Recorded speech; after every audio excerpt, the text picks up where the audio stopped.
Good morning, ladies and gentlemen. I'm Dr. Randy White, and I'm glad you are here today on Ask the Theologian. Welcome. We are live today taking your questions, biblical questions, theological questions, worldview questions, you name it. Let's get in on it today as we come together from Taos, New Mexico to wherever you are on a beautiful Friday morning. I look forward to visiting with you. And here, I'll push the cup out of the screen there. There we go. Now we look perfect, don't we?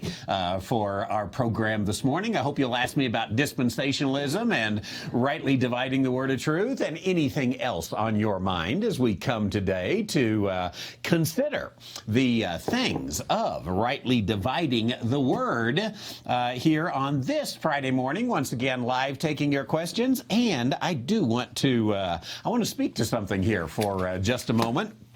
And that is this issue of the shooting at the synagogue, at the Chabad synagogue. We have a Chabad house, by the way, directly across the street from our church here. And the shooting, of course, was in San Diego last week. And what has come about, and I've had a number of questions about it, including this morning from a Jewish friend who lives in Israel saying, tell me what's going on with the shooter. Now, you may know that the shooter, the alleged synagogue shooter, by the way, I'm not sure there's anything up with alleged there, but he was a churchgoer who talked Christian theology, raising tough questions for evangelical pastors. And here's the particular article. This one's in the Washington Post, but you could read these articles in a number of places. And what you find is that this shooter who went into and killed and went on an anti-Semitic rage with a gun, killing people in a Jewish synagogue, happened to be a member of, in this case, I believe it was a Reformed Presbyterian church. Let me just check this out. The Orthodox Presbyterian Church. It says the Orthodox Presbyterian Church, a small evangelical denomination founded to counter liberalism in mainline Presbyterianism. And here's this 19-year-old who is a member of an Orthodox Presbyterian Church congregation. His father was an elder. He attended regularly. And in the manifesto, the writer spewed not only an invective against Jews and racial minorities, but also a cogent Christian theology he heard in the pews. Now, Presbyterianism, of course, and first of all, the Presbyterian Church USA is not even a Christian denomination. They're a secular organization that used to be based upon the Bible, and so many Presbyterian churches are just a bunch of gobbledygook. The Presbyterian Church USA, let's see, Presbyterian Church of America, PCA, is one of these breakoffs that was conservative. Here's another, the Orthodox Presbyterian Church, that tried to get back to some Presbyterian roots. But in the end, all Presbyterianism is built upon Calvinism. And refer, the word evangelical, it's why I don't call myself an evangelical anymore. Here again, this says it raises tough questions for evangelical pastors. Basically, nobody even knows what evangelical means. It's all over the map. It's all of this craziness and the stuff that, it could be anything. So spit out the word evangelical. Join me in saying, I don't even use that word because it's like Jell-O, trying to figure out who's evangelical, who's not evangelical, what in the world it even is. So dump that.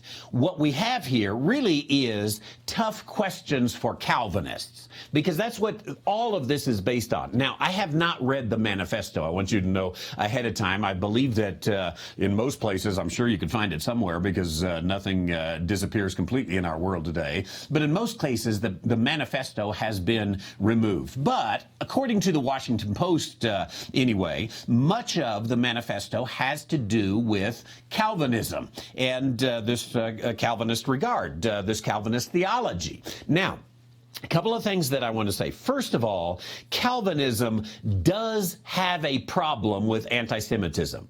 And a responsible Calvinist does not need to say, well, he's just on the fringe, because there is an anti-Semitic problem within Calvinism. At the very root of it goes all the way back to Martin Luther, who was the biggest Jew hater that the world has seen outside of, I suppose, Hitler and a few other guys like this. Martin Luther hated Jews. He said, burn their synagogues, don't let them travel. He was the theological grounding for German anti-Semitism. And Calvinists just as well face the fact. I am not a Lutheran, I am not a Calvinist, but, facts are facts. That is what it is. Now, but Calvinists disregard the anti-Semitic roots for just a moment.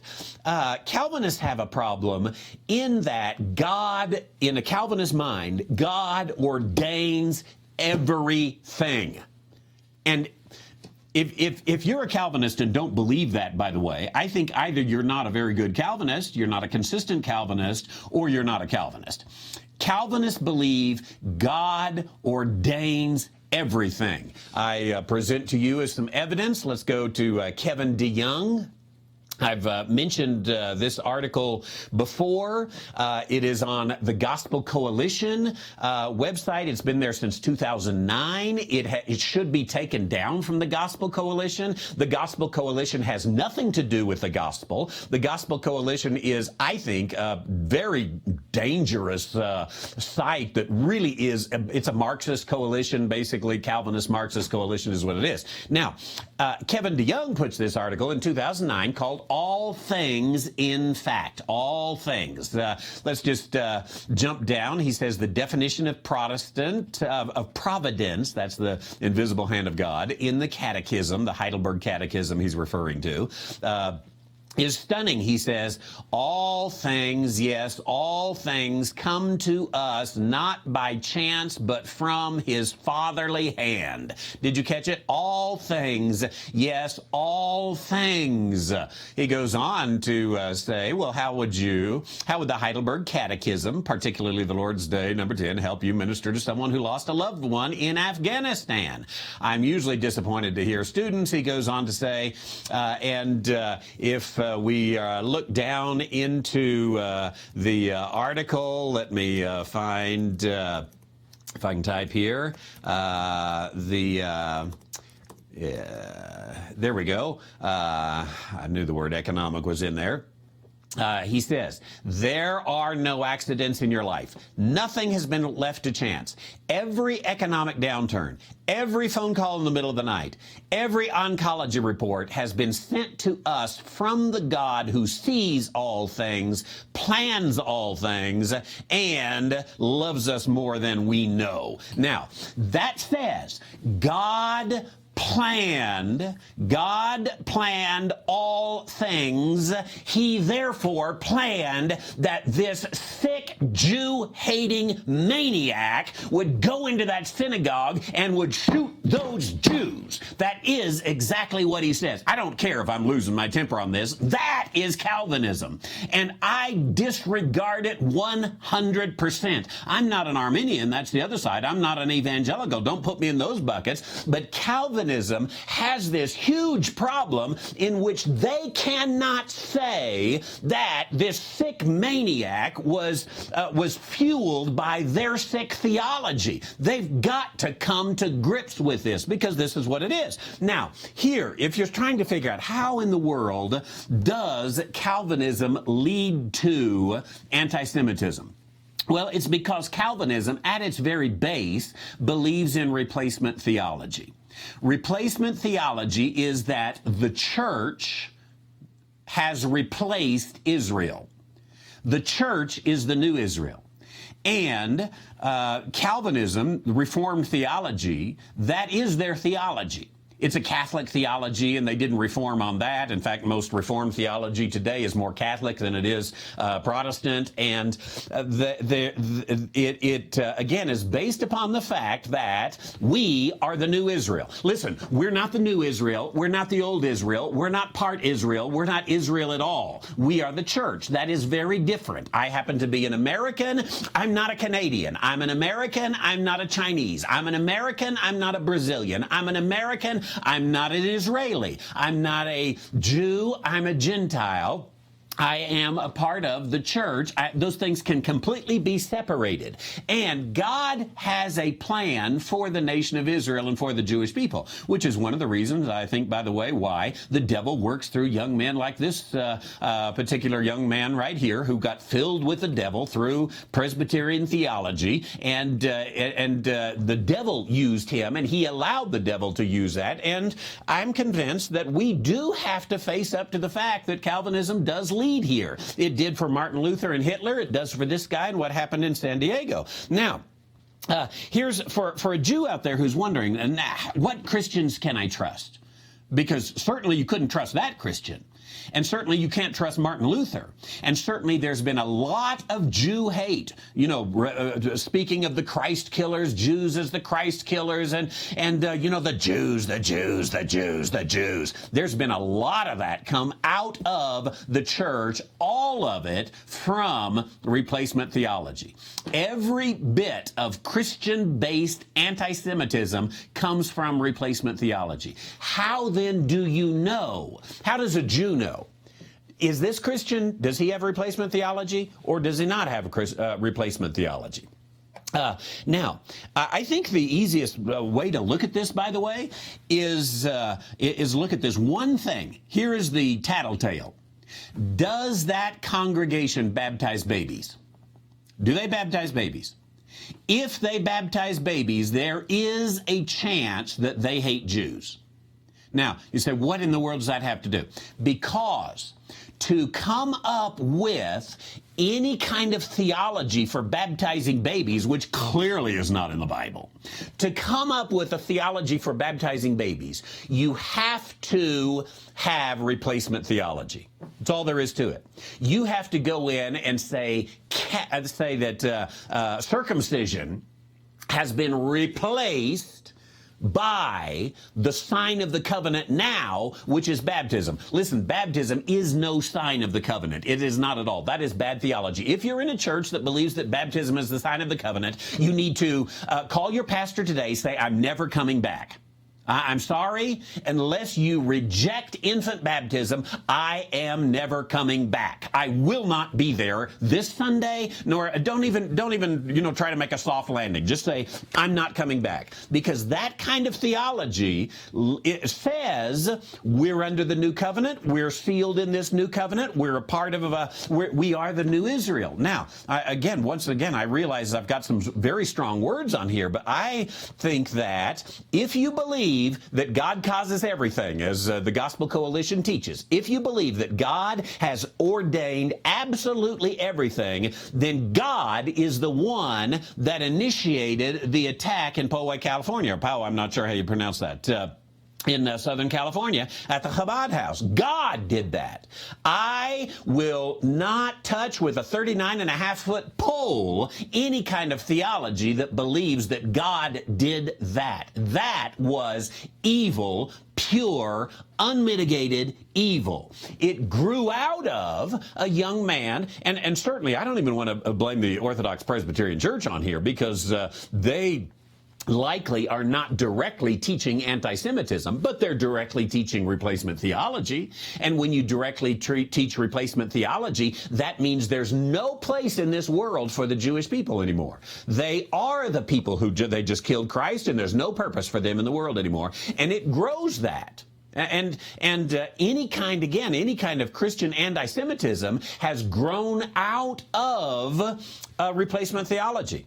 And Lutherans hold the replacement theology. Catholics hold the replacement theology. Presbyterians hold the replacement theology. The Reformed Church holds the Presbyterian theology. The only ones you're going to get that don't are true dispensationalists. So I just wanted to stop and share a few words on that. And I guess I went a long time in our 30-minute program on that. I think that, the headline's right. Tough questions for evangelical pastors. Again, evangelical means absolutely nothing, but it's some tough questions for pastors that pastors need to address that issue. And pastors somewhere need to come and say, hey, there's something up here. Now let's get to your questions. Andrew in Lee, Massachusetts says, did Jesus come back to earth in person to visit with Paul and give him the revelation of the mystery, or did he do that from heaven? If so, would that would be some kind of a second coming? Now, it's a good question, and Paul 3 times gives his testimony, and all 3 times he says he visited with the Lord, or the Lord came to me. And furthermore, I think in the definition of an apostle, you have to say that an apostle is one who is directly sent forth, not indirectly, God sent forth Paul, and Paul sent forth Timothy, and Timothy selected pastors for every church, and eventually that came down to my church, and they called me out. That would be indirect. I'm not talking about that. That's not an apostle. An apostle, by definition of the word, they saw the whites of their eyes when it said, I want you to go and say, go and do, go and represent me. So I completely agree that Paul had to have had a real experience with the resurrected Lord. Now, here we have this the question, and if we were to look in the book of Acts, let's see if I can find this quickly here. I believe he refers to thunder. And perhaps not, because I did not find the word thunder in the book of Acts. But let's again go to Acts, if I can get there. And let me see about, let's just try Damascus. Yes, okay, so Acts chapter 9 is one of the 3 times, and in Acts chapter 9 it says, as he journeyed, he came near Damascus, and suddenly there shined round about him a light from heaven. He fell. He heard a voice saying, Saul, Saul, why persecutest thou me? And he said, who art thou, Lord? And he said, I am Jesus, whom thou persecutest. Now, just to reiterate what I said there, he did have an experience with the risen Lord. It was Jesus. That's absolutely clear there, that he was speaking to Jesus. I am Jesus is the word right there. I am Jesus, whom thou persecutest. Now, we've had a light and we've had a voice, and he's speaking, Lord, what will thou have me to do? Arise and go to the city. And then it says, the men which journeyed with him stood speechless, hearing a voice, but seeing no man. Now, I think that's the key right there. They heard the voice, they saw no man, and there was this light that came. I think what we have here is a manifestation of Jesus, no doubt. And definitely those who are with him, and it would be worthy of checking out all 3 of these testimonies, but those who are with him definitely heard the voice, and they definitely, I think in other places we see that they saw the light that was there as well, but they were unable to put this together, and only Paul was the one who was able to fully see this thing. So it was some kind of a manifestation of the risen Lord. It was some kind of a vision, a revelation of the risen Lord, but not a vision that other people couldn't see and sense. It was definitely a vision that other people could see and sense. So I don't think that you could call this in any way the second coming, and there probably are some, by the way, out there who try to teach that this is the second coming, that he's already come again, and yet that wouldn't even fit with Paul's theology. Paul would never hold to that idea. So I think what you've got is that there was a physical manifestation. And by that I mean light waves moved and sound waves moved, but it was not a full experience in which Jesus Christ returned from heaven. So how was that manifestation? How did that come about?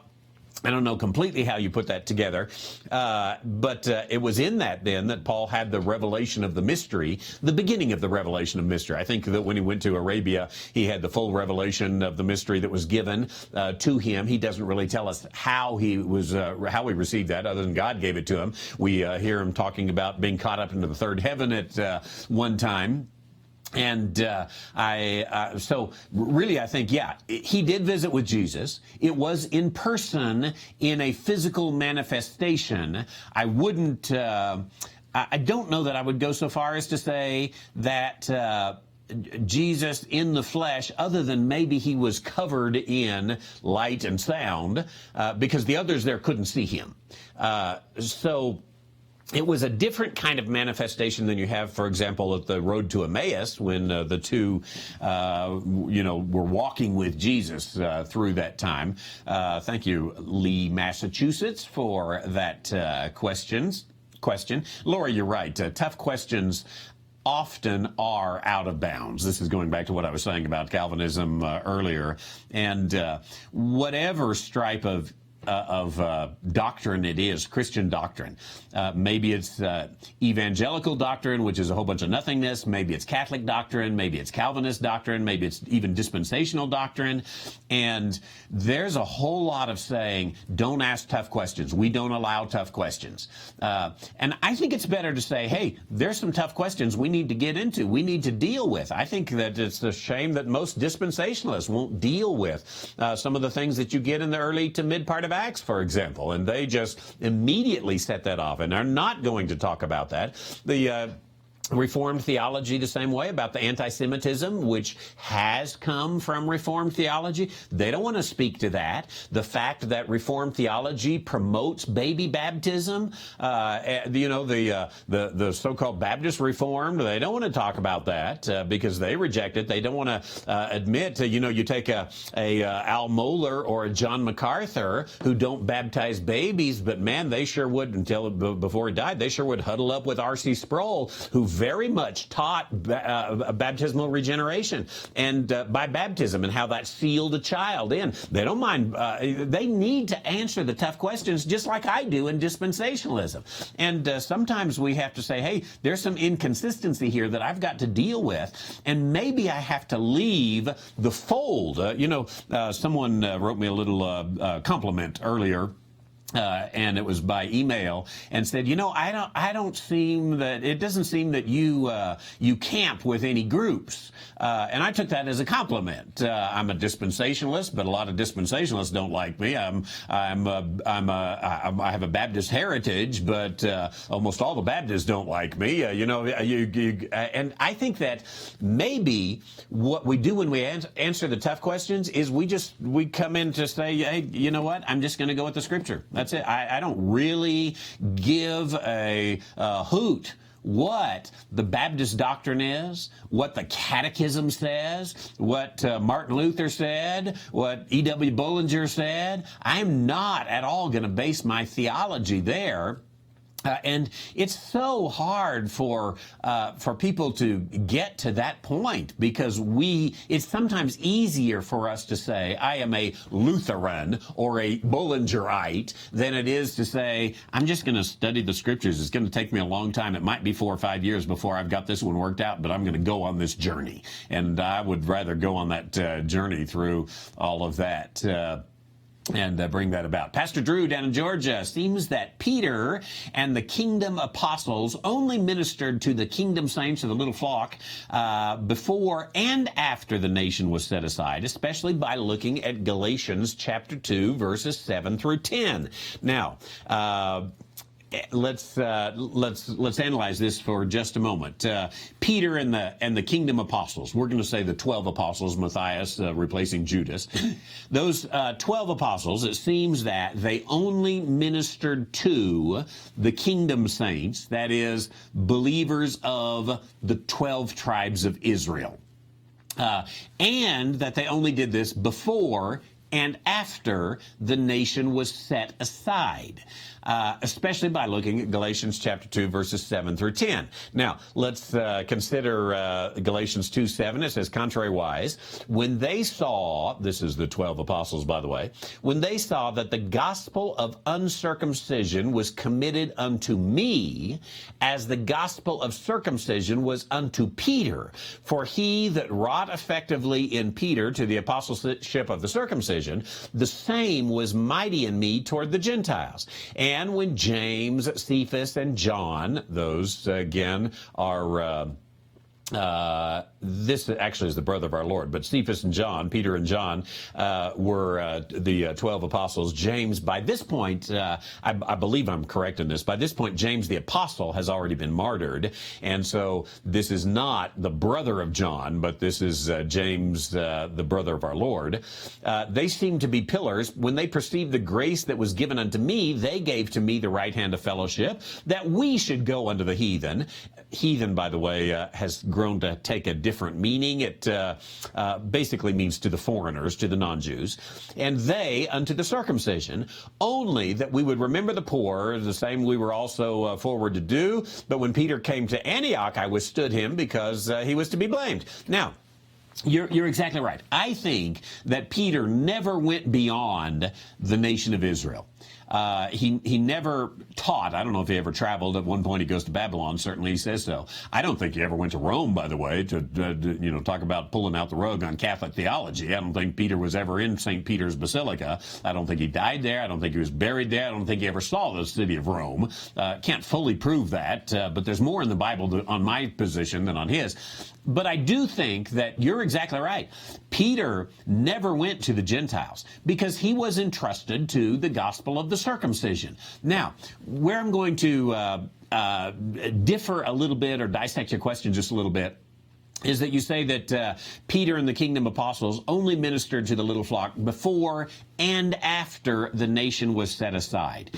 I think that the nation was not fully set aside until the nation was destroyed in 70 A.D. And everything we have of Peter is prior to 70 A.D. So it was not, and let's take John, for example. If you put Revelation in the 90s, as I do, that obviously is after the 70s. And John, in the Gospel of John, for example, he is branching out to all people to believe the gospel of grace. This is why John's gospel is so different from Matthew, Mark, and Luke, which are so Jewish in their nature. So I think that God brought about Paul and the gospel to the uncircumcision prior to the time when the nation was completely set aside in totality because it did not exist. Now, you say, well, how does that fit with Romans 9, 10, 11? Because Paul is already saying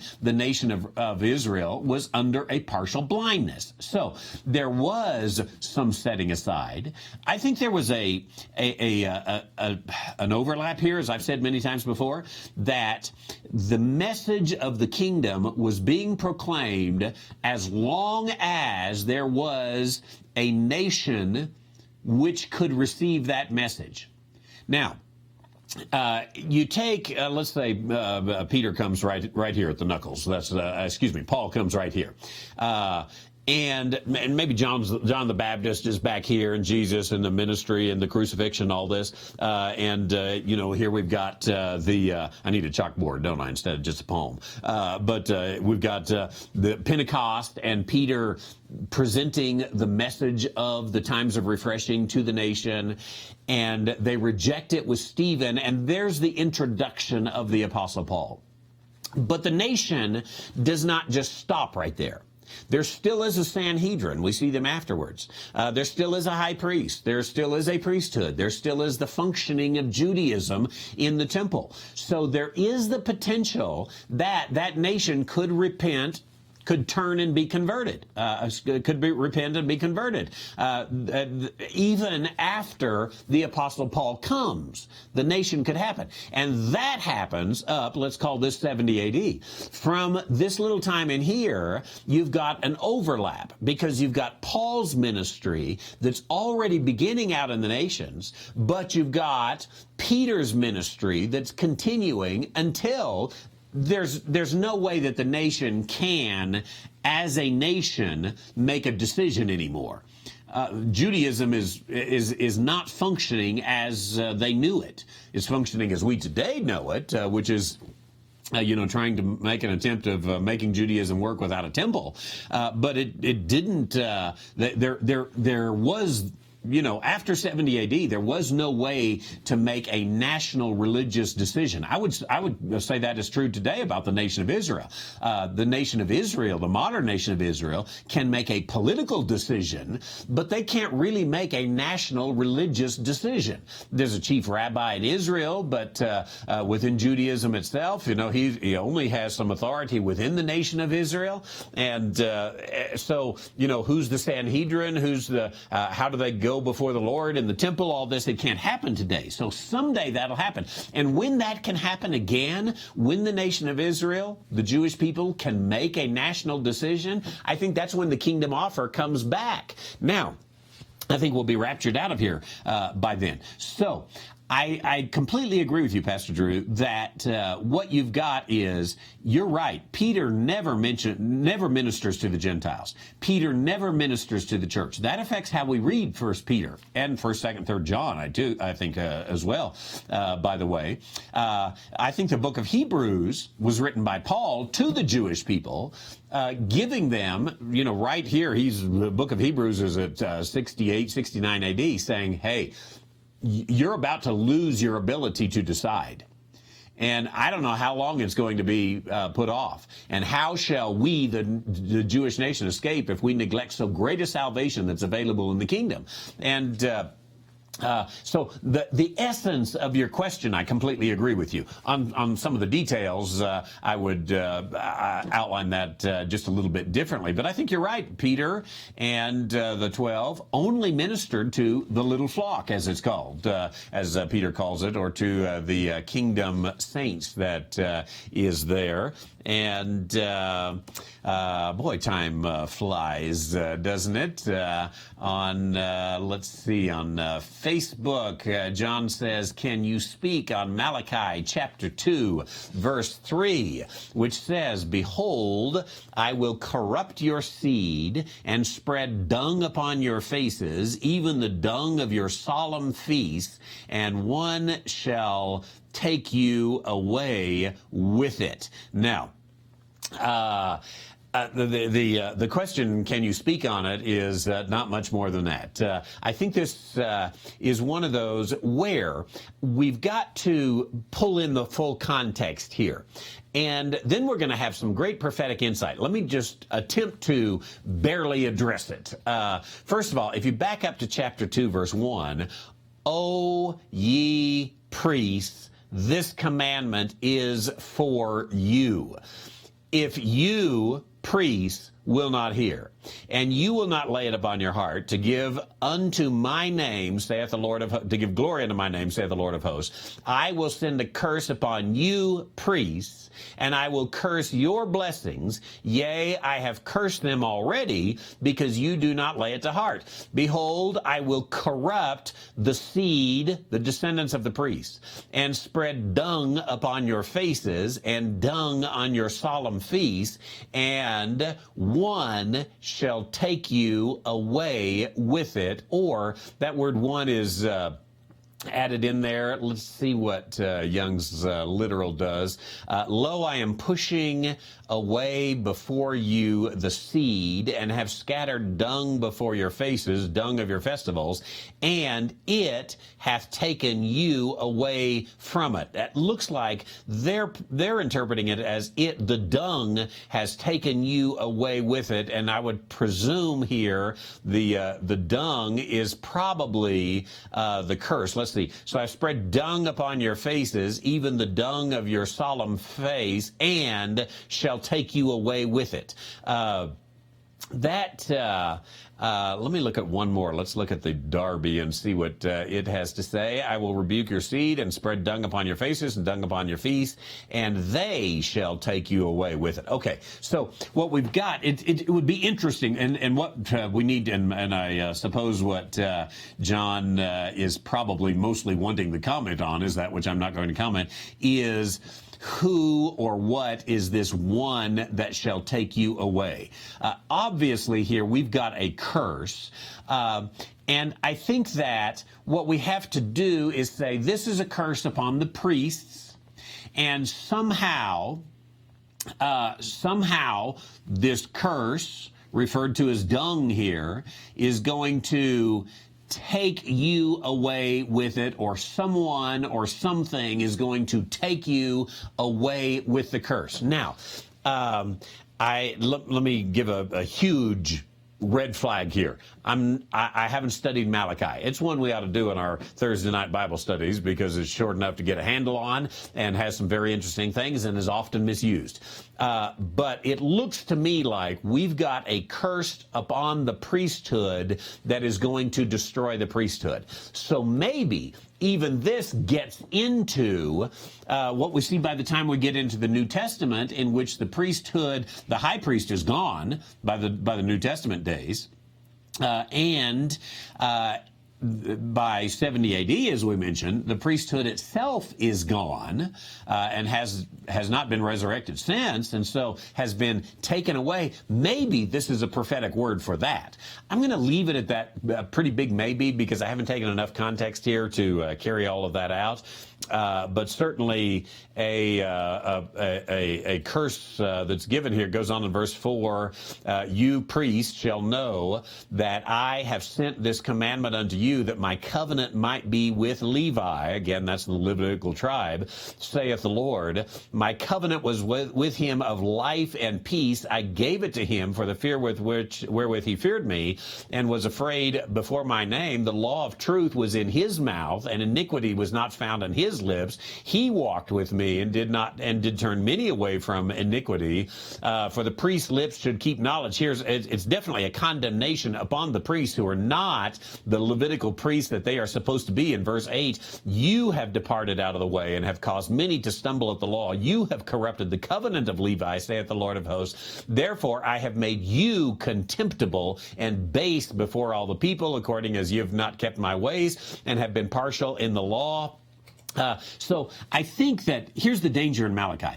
We'll take verses like even chapter 3, verse 10, for example, and want to apply them to all of the church or apply them to all of Israel, when what they really apply to is the Levitical priesthood. And maybe what happens to the Levitical priesthood spills over into what happens in the church, but I think that it comes down to being careful how we apply that. I am out of time, but let me take just a couple more comments. Don't put any more questions, because I'm not going to take them. But as we look through all of some of the comments, I want to pick back up on Debbie is exactly right. Claiming to be the bride is replacement theology. So I spoke about infant baptism, but within the vast majority of evangelicalism and fundamentalism, the claim that the church is the bride is also a replacement theology, presuming that Israel was actually the bride. Now, if we say, no, Israel's not the bride, but I'm the bride, there's no way around that but to be replacement theology, and it ends up with the same place as infant baptism. Very good point, and I think it's one of the reasons, among many, why there is such a danger in this idea of the church of the bride, and I think even a lot of my dispensational friends, most of them, they need to come back and really question that thing about the bride, because it can have some seeds, and it's often not the seed that you plant that seems so bad; it's the fruit that comes of it where the danger comes to be. Kathleen, I am going to take Kathleen's question here, and then I'm going to stop. Kathleen on YouTube says, the Ten Commandments are posted outside of so many Baptist churches today. What role do they play in our lives today? I think that many Baptist churches and let's just say Christian churches in general have misunderstood the Ten Commandments. There really is no role that the Ten Commandments play in our lives today, other than a historical role. Our society is in many ways based upon the Ten Commandments, Judeo-Christian values, Western civilization. I believe it was yesterday I talked about that. That's very important in our society.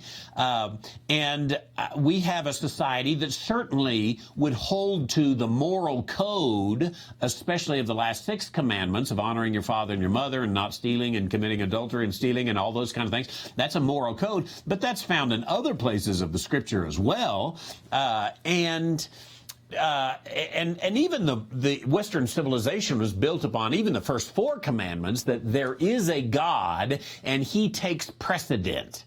If I could summarize the first 4 commandments there is a God and he takes precedent. We as a society need to stop and worship him. So if you're placing the Ten Commandments as a reminder that we are a God-based society and God is the source of our morals, then I wouldn't have a problem with that.